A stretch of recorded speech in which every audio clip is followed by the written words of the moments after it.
Ya karena sifatnya jamaah ya harus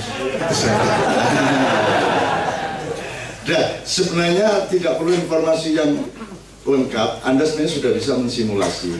Ya, maksud saya gini, maksudnya kita masih terus sebenarnya. Jadi kita juga jangan meminta Mas Kunchoro ini untuk kayak jaksa kayak ngomong gini, tapi kan Anda sudah bisa berpikir.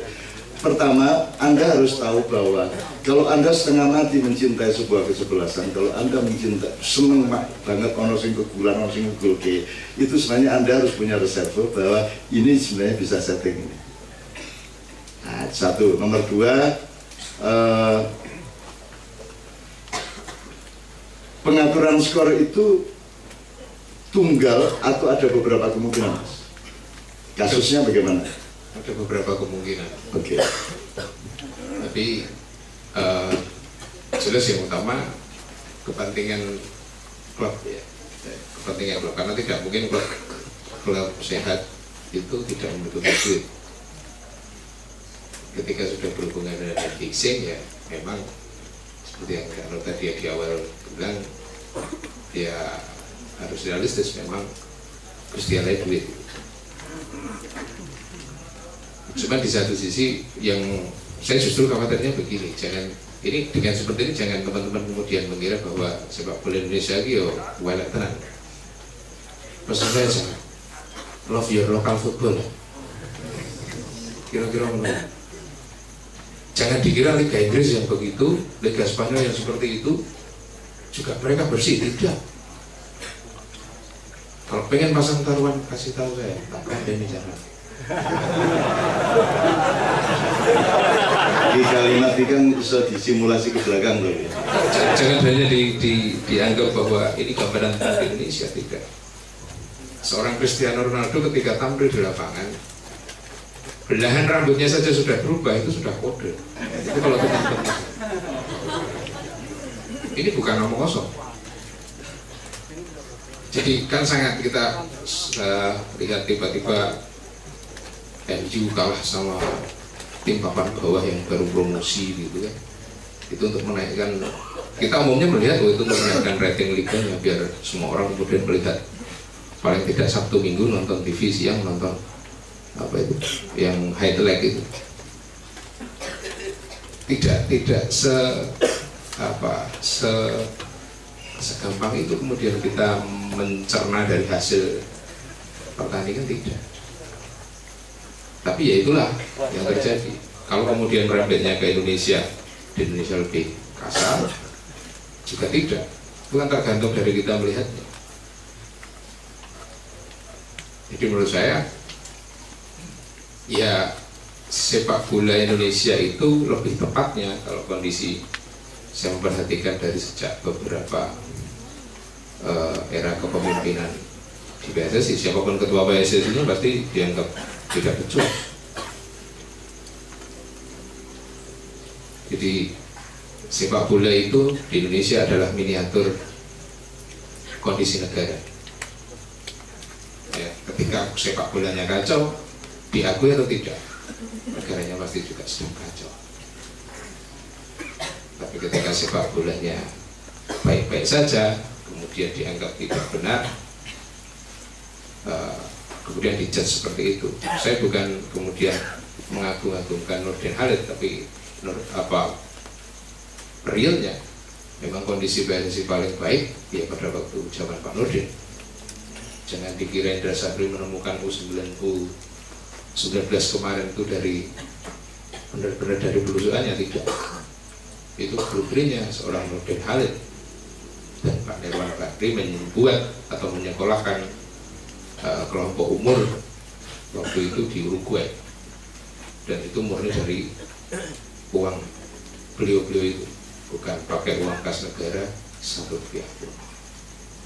Efeknya U19 memang tidak bisa dilihat langsung, baru lihat beberapa tahun kemudian.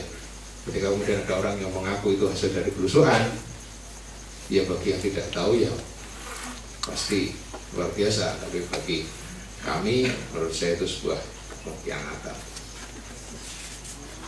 Oke, gini, sesungguhnya saya tidak mengharapkan Mas Kunchoro sampai sejauh itu, tapi karena beliau sendiri yang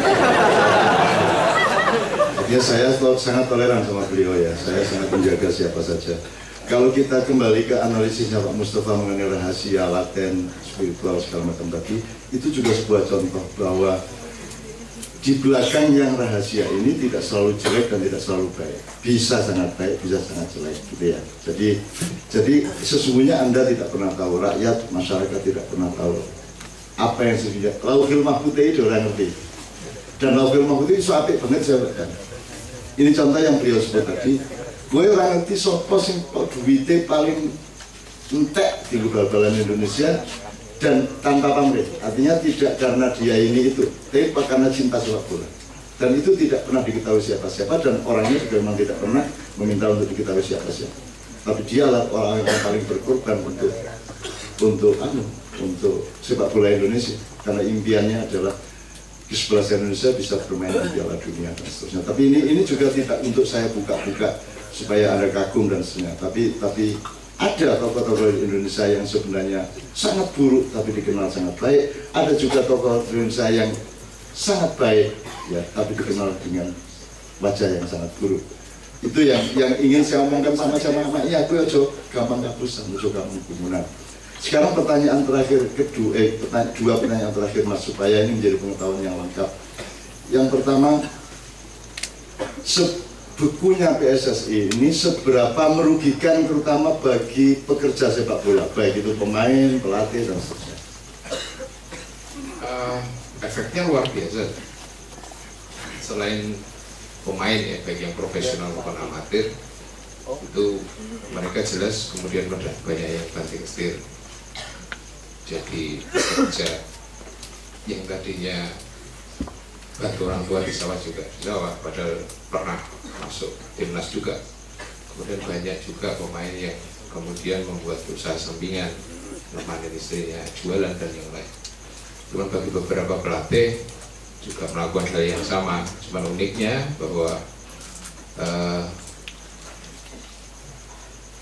mencoba untuk dimatikan, di paten ini, tapi ternyata orang-orang sepak bola itu tetap hidup. Jadi cara untuk mematikan sepak bola ini menurut saya yang justru tidak kemudian dipikirkan lebih jauh itu hanya tentang pemain dan pelatih, orang-orang yang bekerja di sepak bola. Cuman mereka tidak memikirkan berapa banyak orang yang menggantungkan hidupnya dari situ ketika sepak bola itu bermain, dari yang jualan makanan dan minuman di stadion, yang jaga parkir. Dan pernah itu dibuktikan waktu itu tahun 2000 sampai 2004 kejadian, ada satu case ya di Mandala Krida waktu itu. Kapolres Sleman waktu itu Pak Sigit Sudarmanto menyampaikan tingkat kejahatan di Sleman waktu itu sangat turun drastis ketika PSS main di Mandala Krida. Banyak preman dan semuanya itu yang biasanya ada jambret semuanya, tapi tingkat kejahatannya sangat bisa ditekan. Saya tidak mengerti apakah itu ada kaitannya dengan apa terus ngomong bal-balan di sini ya, coba jambret Japan enggak, saya nggak tahu. Cuman buktinya begitu. Kalau kemudian dengan efek yang lain yang hubungannya dengan masyarakat di sekitarnya, saya pikir jelas, karena satunya hiburan yang paling merakyat, orang yang tidak suka bola pun ketika ada tim sepak bola main, minimal dia keluar ke jalan untuk lihat pawai konvoy supporternya. Jadi kalau Mas Kunchoro mengatakan dunia sepak bola adalah miniatur dari keadaan negara dan bangsanya, tidak matinya para pemain dan para pekerja sepak bola meskipun dibunuh kayak apapun itu juga mencerminkan bahwa rakyat Indonesia itu tidak kayak orang mati-mati. Gitu. Buktinya Anda ini lebih hidup daripada seluruh penduduk dunia yang tidak mungkin duduk jam-jam seperti Anda, sehingga Anda adalah makhluk istimewa di langit dan Anda sangat populer di kalangan para wali, para malaikat dan nabi-nabi di sana. Anda menjadi bahan rasa baca jaga gendut-gendut dengan tenangan itu rasakan di sana, Mas. Oke, sub pertanyaan Mas, ada berapa pemain profesional di luar yang jual kaos, jual aquas, yang pemain profesional itu jumlahnya berapa seluruh Indonesia yang dirugikan oleh bukunya PSSI? Lebih dari 1.000 orang yang pemain profesional. Mereka semua relatif kehilangan kerjaan. Iya, otomatis relatif kehilangan pekerjaan. Beberapa yang hanya dipakai, dan itu turnamen-turnamen yang seperti sekarang ini.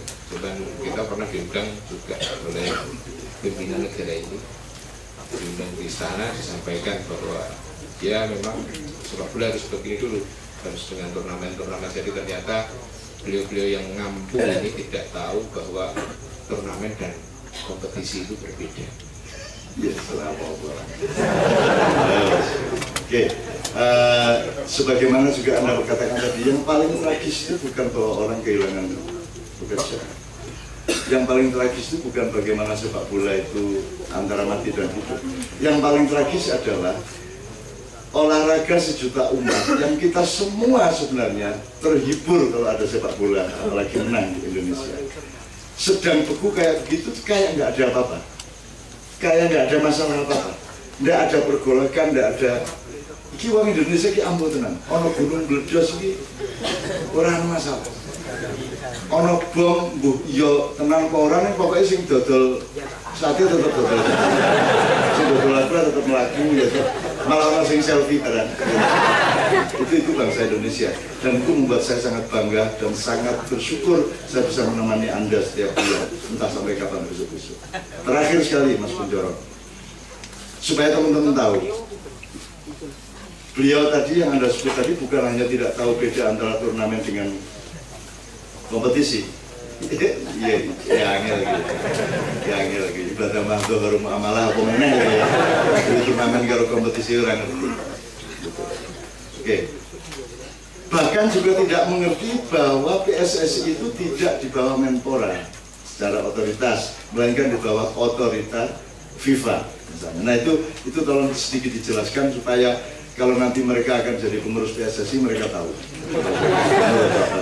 Monggo Mas Kunchoro terakhir ini. Ya, ketika pemerintah tidak memahami posisinya tersebut, kemudian menggunakan kebijakan yang untuk awalnya adalah dengan tangan aparat kepolisian untuk tidak memberikan izin pertandingan. Artinya, ya memang sepak bola tidak bisa dijalankan karena tidak ada izin keamanan. Awalnya di situ. PSSI merupakan federasi sepak bola yang langsung berada di bawah FIFA. Itu jumlah jenisnya seperti itu. Cuman sebagai yang punya negara itu kemudian berpikir bahwa kalau kalian tidak punya tempat untuk melakukan yang kalian bina itu, kalian mau main di mana?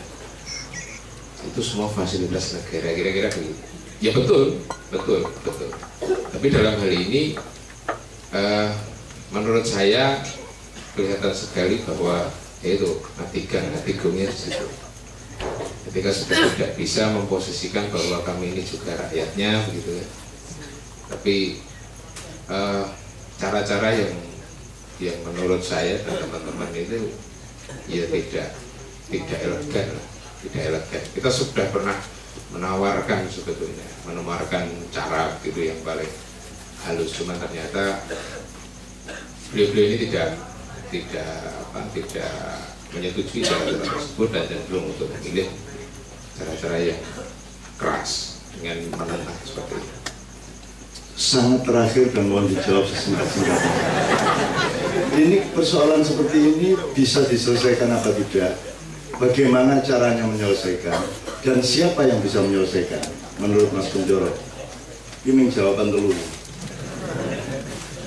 Tetap bisa diselesaikan.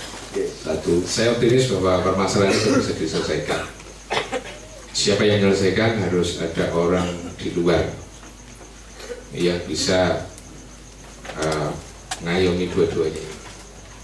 Cuma masalahnya dua-duanya mau diayomi atau tidak, saya nggak tahu.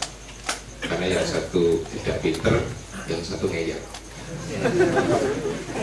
Ya, PSSI-nya ngeyel, pemerintahnya yang jauh tidak pinter. Saya nggak ngomong bodoh. Dengar ya. Nah, bisa diselesaikan. Ada beberapa alternatif, apakah itu bisa melalui jalur militer atau menggunakan saran, dalam arti mendengarkan, mencari orang yang untuk dimintai saran tersebut. Dan yang perlu diluruskan, siapapun nanti yang akan dimintai saran, tapi saya kira kalau Cak Nun ya nggak mungkin, karena nggak mungkin Pak Jokowi juga nggak mau. Ya kesulitan saya di situ.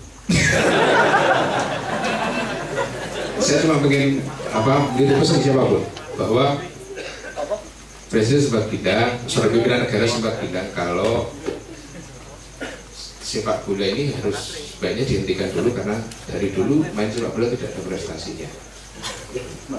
Ya, karena tidak ada prestasinya kemudian dihentikan. Nah, kami berkesimpulan sebaiknya cabang olahraga yang lain juga dihentikan karena prestasinya ya ora ono. Bener rapi nggo manak-manak leren dan rapi. Mas Kunchoro, mungkin saja karena cinta saya kepada sepak bola, karena saya juga pemain sepak bola yang sial karena duluan lahir dibanding lahirnya Galatama pada waktu itu. Bisa saja saya ngalah gitu ya. Ngalah itu artinya ya serapo kudune aku moh tenan ketemu, nek panjen kudu itu harus untuk membela anak-anak saya, untuk kesejahteraan anak-anak saya, janjinya belum baik. Nih ya sesuk diomongke langsung. Oke, jadi saya terima kasih kepada Mas Kunchoro. Saya kira teman-teman sudah punya bahan untuk mensimulasi ini. Kita punya waktu untuk Pak Yai Fauzi mohon refleksi sedikit, kemudian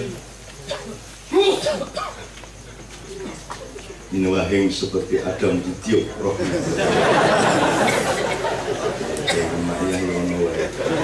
Kayak sing ngarane Adam biyen mahing ki ya sapa ya.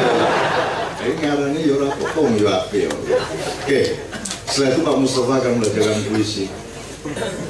Kemudian puncaknya adalah Kiai Haji Ya ayyuhal Zamil Ilaha illa qalil Sadaqallahul adzim. Jangan hadir. Pak nyuwun sewu. Terima kasih. Assalamualaikum warahmatullahi wabarakatuh. Terima kasih saya bisa berdiri duduk di tempat ini sampai pagi, dan penghormatan buat saya karena nama saya disebut Mbah Nun di majelis ini, dan saya tadi sempat menyalakan rokok koreknya untuk beliau, jadi itu kebanggaan buat saya. Jadi disebut Cak Nun itu luar biasa, apalagi besok disebut Rasulullah. Kalau saya sama Mas Sabran sih 2000-an pernah keliling Indonesia di panggung-panggung. Saya juga pernah tampil di TV itu di Adi TV campur sari ngaji, tapi nggak laku karena ratingnya kalah dengan Kiai Kanjeng. Saya terima kasih. Memang pikiran saya begini, jadi hidup itu nggak usah khawatir Mas. Merokok baru jangan takut mati, kan ada korek bisa menghidupkan.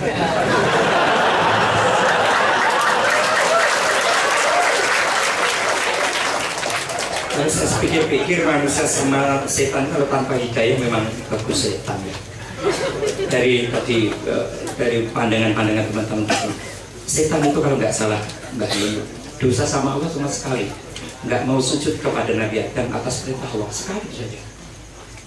Lainnya itu setan itu baik kok. Menurut buku persetanan yang saya pelajari, saya tuh belum pernah dengar setan kok selingkuh. Kalau setan itu urusannya gampang, bacain ayat Quran, ayat kursi hilang. Manusia itu nggak dilem ayat kursi aja hilang. Jadi mohon maaf, konteks kekeliruan kita itu kadang kita salah sangka. Itu ada kejadian di kampung saya, ada seorang kakek-kakek umur 70 tahun dan Isa itu jam 10 digerutuk orang satu kampung, RT, RW sampai lurahnya. Kakek itu sudah tua, kalau sudah pikun nggak usah ada Isa kok jam 10.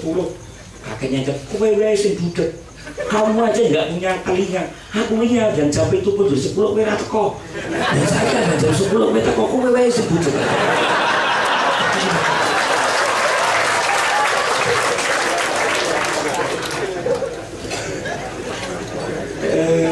Itu jadi begitu ya. Jadi Makanya di dalam kitab tampilku itu bener ya, makanya jangan sombong dengan ahli ibadah. Di situ ceritakan di akhirat itu ada seorang ahli ibadah, ahli baca Quran, ahli sholat, ahli zikir, tapi masuk neraka. Teman-teman sama pada tanya, orang itu waktu di dunia itu sholatnya bagus, tapi kenapa sekarang masuk neraka? Dipanggil tuh ditanyain, mas, ada apa Pak? Saya lihat dulu waktu di dunia itu Bapak itu ahli sholat, ahli zikir, ahli baca Quran, tapi kenapa Bapak sekarang masuk neraka? Gini Mas, memang saya dulu ahli sholat, ahli baca Quran, ahli zikir, tapi saya menganggap ibadah saya itu paling benar. Yang sholawatan, yang zikiran itu bid'ah, dolalah, ngerokok.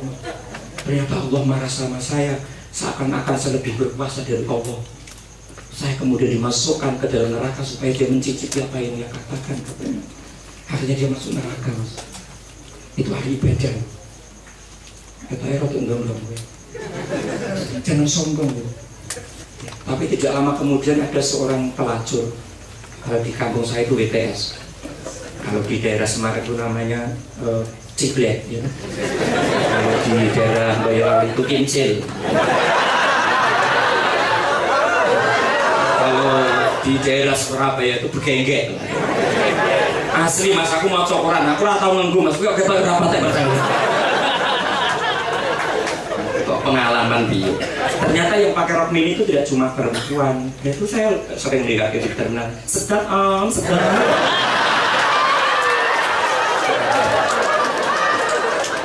Karena suasananya agak mahal.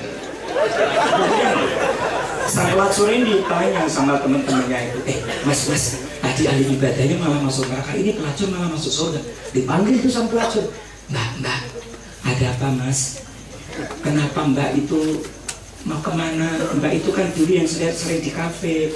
Iya Mas, itu masa lalu saya. Tidak usah dikatakan, sebentar lagi mau ke surga. Enggak Mbak, saya mau tanya kenapa Anda pelacur bisa masuk surga. Gini Mas, saya memang dulu sering ke kafe, karaoke. Mas kan salah satu pelanggan saya. Saya kan pelanggan. Iya Mas, saya memang dulu pelacur BTS. Saya ini janda anak 2. Suami saya terlalu sayang sama aku, sehingga saya tidak diizinkan untuk bekerja. Suatu saat saya diuji oleh Allah, suami saya sakit keras. Harta kami habis untuk membiayai sakit sampai suami saya meninggal.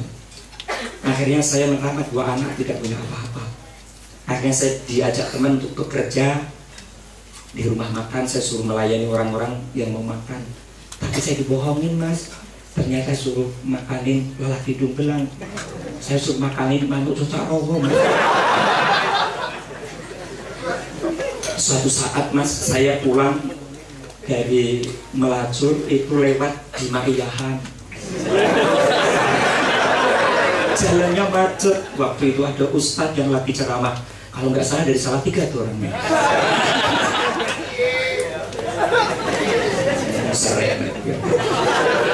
Waktu itu macet cuma 3 menit. 3 menit aja ustadz ini ceramah.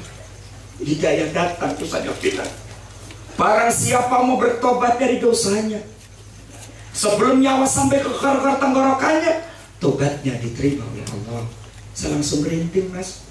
Saya pulang langsung adus keramas, saya tobat. Kemudian saya bekerja sebagai pembantu rumah tangga. Sampai saya mau mati, sholat saya belum benar Mas. Saya jam 5 pagi, pulang jam 5 sore. Tapi ternyata Allah memberikan ampun. Setiap malam saya rukuk dan sujud, dan aku diampuni oleh Allah. Coba ya terus nek ngono ngelacur saya ya coba. Itu salah satu kisah. Cuma orang tua saya itu bilang begini, Le, kalau kamu ingin jadi orang yang berhasil, besok dunia itu akan rusak. Yang selamat hanya 5. Itu orang tua saya. Karena orang tua itulah saya sangat sayang banget sama istri. Istri saya itu kalau belum mati belum mau saya kubur.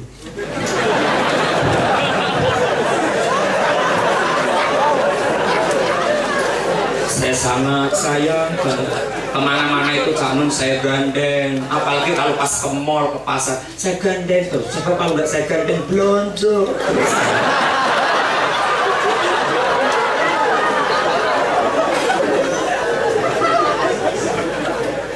5 perkara nak, karena kebetulan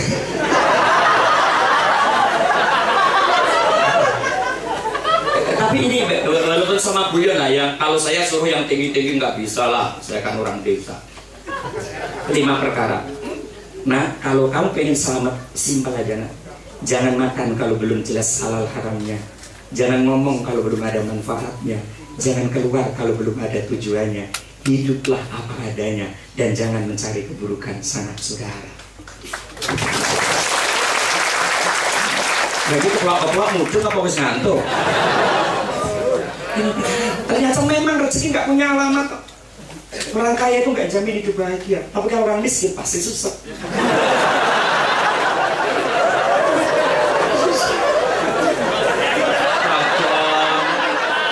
Yang jadi lurah, jadi camat, nggak bisa pergi haji umroh. Yang punya mobil bagus nggak berangkat haji umroh. Tonggoku mas, cuma pembantu rumah tangga, meng dodol gedung gedang kaji, meng dodol gedung gedang sakwite sak tanah dua-duanya haji.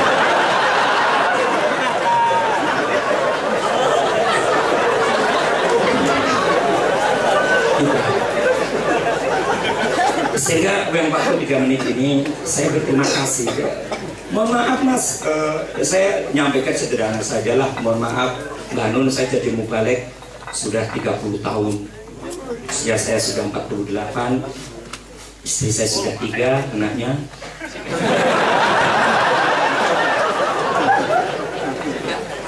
Dan saya dulu pernah jadi anggota KPU, Cak Nun. Pernah nyalon wali kota kalah sampai 2 kali. Calon kuku bawang, pernah mendampingi artis sampai sekarang ya di bangga gitu. Tapi itu paling indah itu kebersamaan.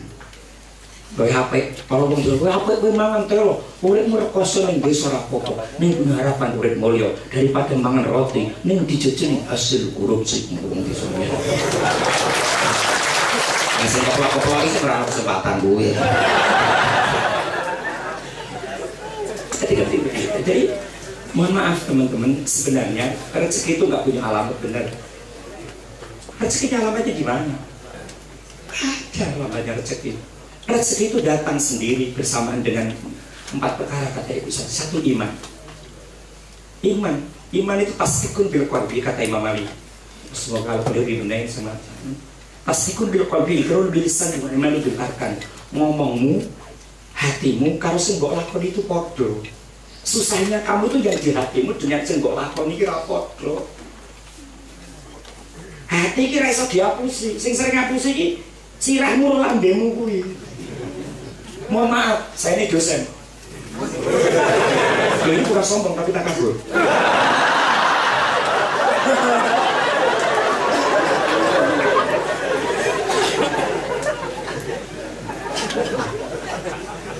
Mohon maaf, 90% orang berbuat maksiat itu tanpa agama itu tahu.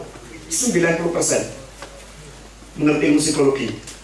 Jadi mohon maaf, nek neng mau korupsi di Jakarta pun nggak usah ngomong korupsi gitu. Soalnya rasa bukan dia harus ngerti. Nek tonggo muslim kok kamu nggak ngomong zino gitu. Soalnya rasa bukan dia harus ngerti. Iki bisa esok pidato rasa suwe suwe. Aku rasa bukan dia harus ngerti. Rasa dulu ijab aku juga gitu loh. Sudah tahu, makanya orang berbuat maksiat kata Mbak Nu nggak pernah pakai agama, nggak pernah pakai hati. Mau Arab selingkuh berbuka assalamualaikum. Saya akan jawab waalaikumsalam. Monggo mas, sebelum kita berzina istighfar dulu 3 kali. Sudah selesai alhamdulillah ya Allah. Ya Allah.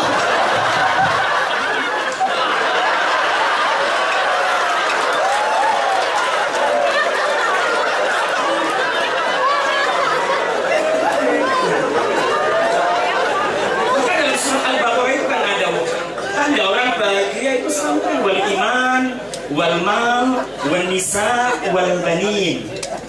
Iman itu akan mendatangkan wal mal, harta.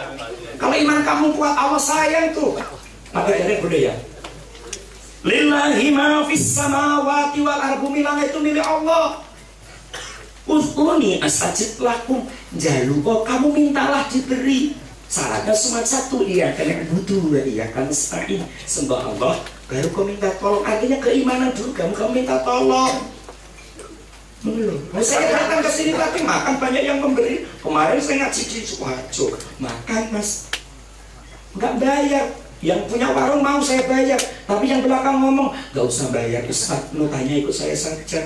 Saya kan jadi malu, Cak Nur, kenapa nggak bungkus?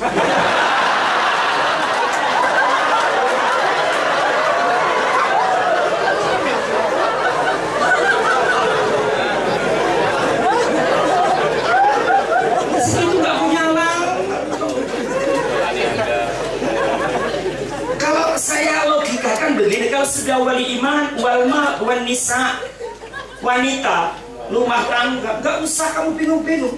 Walaupun kamu itu kurang cakep mungkin secara fisik, dan jangan nih. Nah, kalau kamu iman kamu kuat, harta kamu cukup, nyari jodoh gampang mas.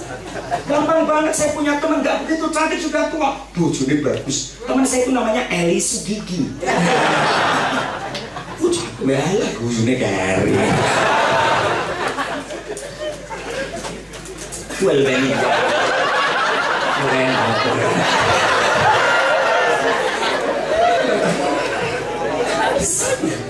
untuk itulah teman-teman, makanya keimanan dan keilmuan itulah, makanya dikaji di sini. Saya salut.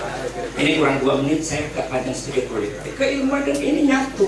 Di saat orang Islam di kelompok-kelompokan di mana-mana, di kelompok Arung, kelompok Kopiah dan Sarung, ada kelompok RCTI Rombongan Celana Tinggi Indonesia, ada kelompok Pajero Pasukan Jenggot Rasul,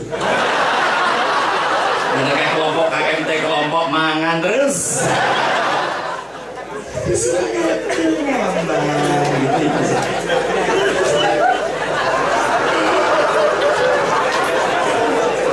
Waktu saya umrah itu juga begitu. Kalau ya Allah, ada orang ibadah itu, sana itu ibadahnya itu kan macam-macam, wilayah fakihnya dibahas lagi. Ada orang lagi tawaf tuh, kan ada tuh Mbah Nun yang pakai anaknya dipopong gitu ya, dipopong kemudian sholat, ditutup pakai kainnya hitam, diajak sholat tawaf, kadang nggak neminya anak gitu. Rane wong ribut, sing takon malah wong bantu.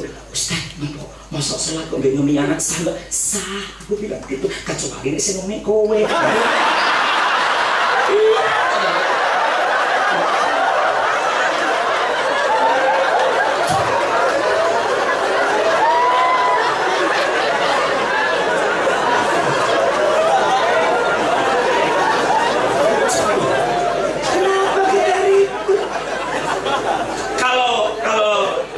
Bilang orang yang masih meributkan keimanan orang lain itu pertanda keimanan dia itu belum yakin dengan keimanan sendiri.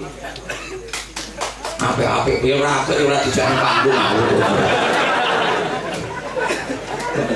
jadi begitu. Makanya teman-teman, orang masuk surga itu insya Allah rombongan-rombongan. Saya ingin masuk rombongannya Mbah Nun besok ke surga ketemu rombongannya. Sini aminit dan tri biasanya sentusannya rodo akhir.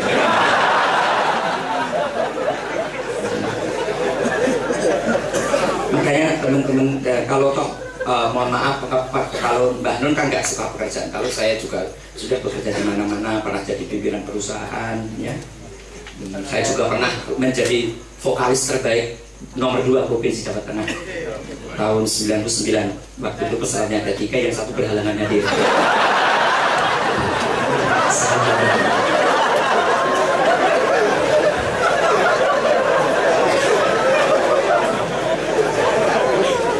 Makanya teman-teman,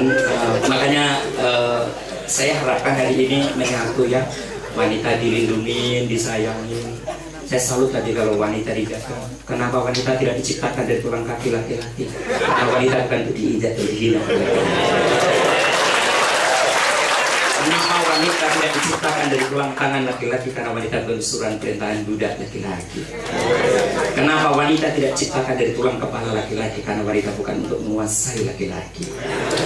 Tapi wanita diciptakan dari tulang rusuk laki-laki untuk menjaga jantung, hati, dan perasaan.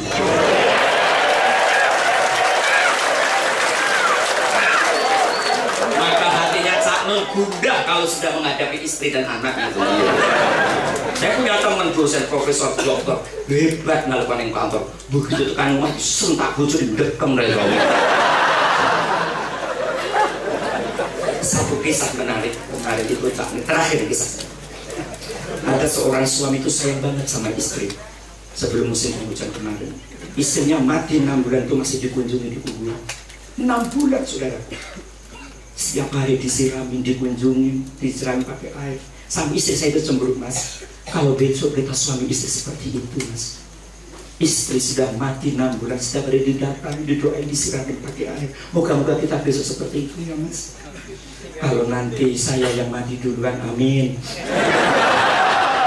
Mas, kalau Mas duluan juga begitu, iya. Sayang betul yang kemudian saya penasaran setelah 6 bulan lebih 3 hari saya panggil, Mas, sayang bener kamu sama suami, sama istri. Suamimu, istrimu mati 6 bulan, ada dari kampung, cumi minimal malam Jumat kamu datang, kau sirami dan kamu doain. Apa rahasia rumah tanggamu, Mas? Gini, Ustaz, istri saya itu meninggal dunia karena sakit. Seminggu sebelum wafat dia pesan pada saya, Mas, kelihatannya saya bakal mati duluan. Saya titip anak-anaknya, Mas. Saya pesen satu saja, jangan sekali-kali kau kawin lagi sebelum rumput tumbuh di kubur.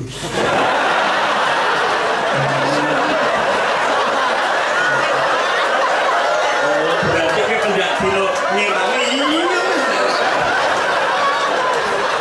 Ternyata kasih sayangnya semua itu. Ya itulah, sekali-kali kalau saya nggak ada makna agamanya, makanya saya disebut kiai itu nggak patek cok. Terserah kau nyebut apapun, yang penting saya itu ceramah ngajak orang itu senang gitu aja. Saya tidak punya kapasitas intelektual, walaupun saya dosen ya. Saya tidak punya kapasitas untuk itu, karena jamaah yang saya hadapi adalah orang-orang kampung, orang-orang desa.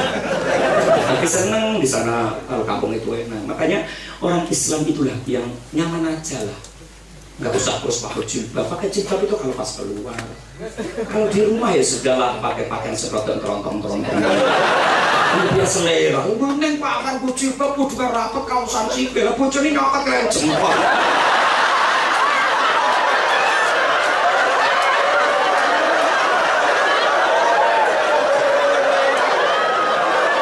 Bikin tak terus-terus kayak gue lah.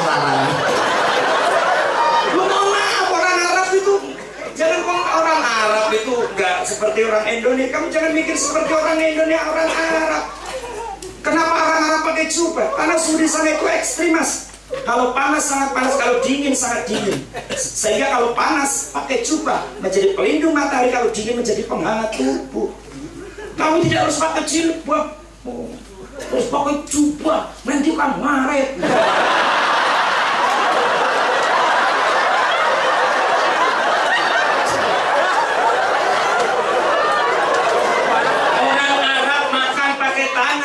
Yang dimakan roti gandum sama korma.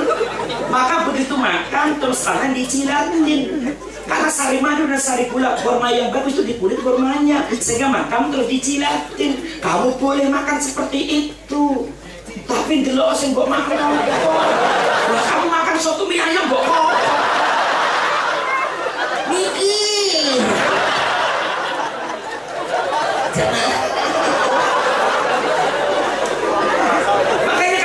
Sekarang betul, kamu nggak usah takut dengan masa depan anak-anakmu. Anak-anak kita, saudara kita besok diberi rezeki oleh Allah. Jangan takut karena mak ayah takut pasti besok kerjanya gimana. Allah yang ngasih rezeki kok.